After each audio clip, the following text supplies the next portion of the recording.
Hi y'all. This week's topic is, can you use Instagram for business?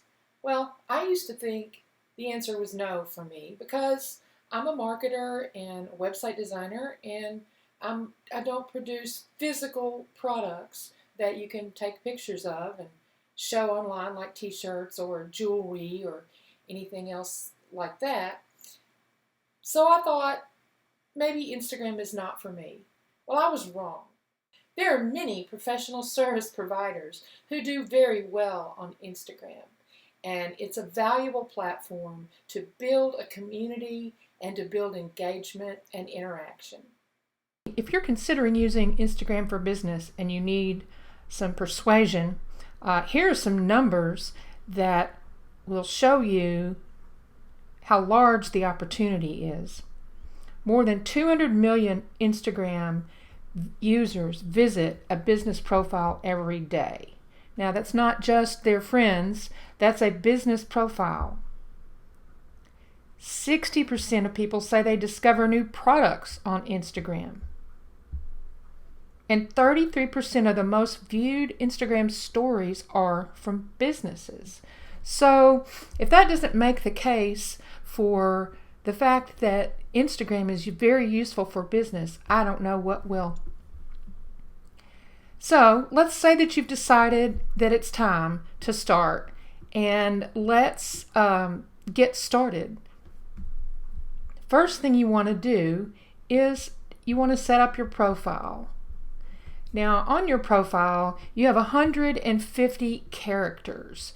For not 150 words, 150 characters to get across why someone should follow you. You need to be very clear about what it is you do, and you need to use those characters very wisely.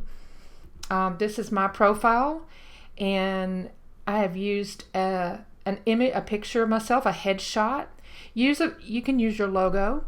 I didn't use my logo because I had already started using my logo for my personal account. I have two separate accounts, and I was afraid it would be too confusing to switch and use my logo for this account.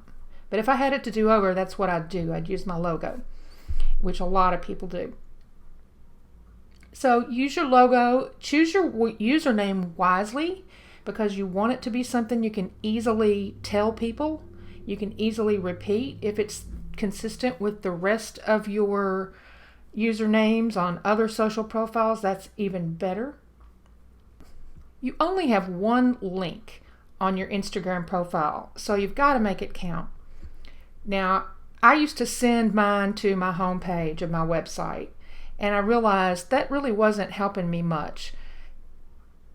It's much better to send it to a landing page, which is what my link is. If you click on this,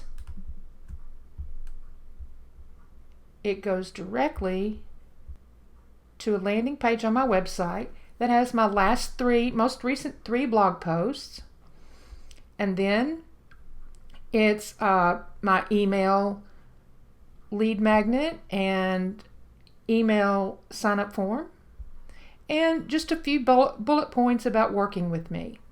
So I've made my own landing page to send anybody who clicks on this link to.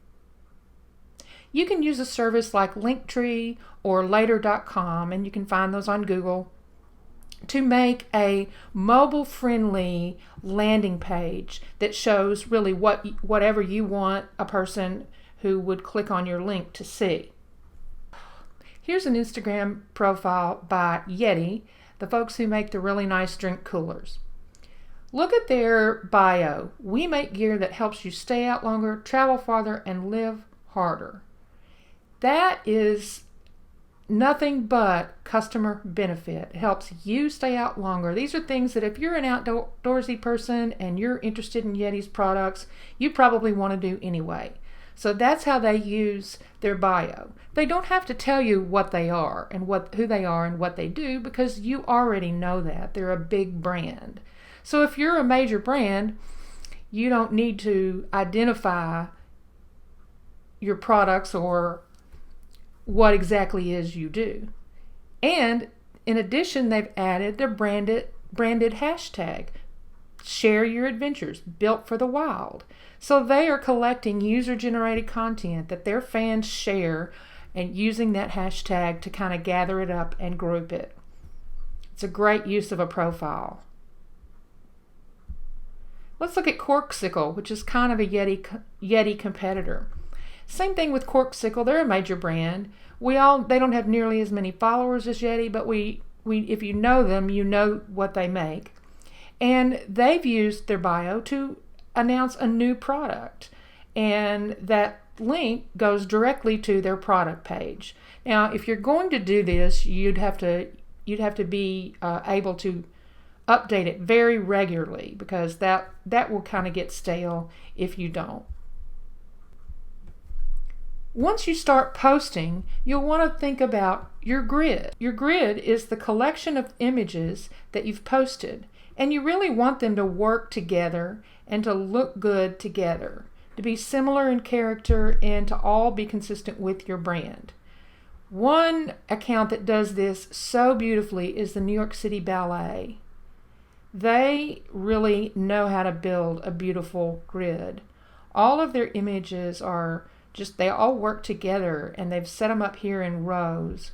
And they've even made it so that some appear to go across two columns.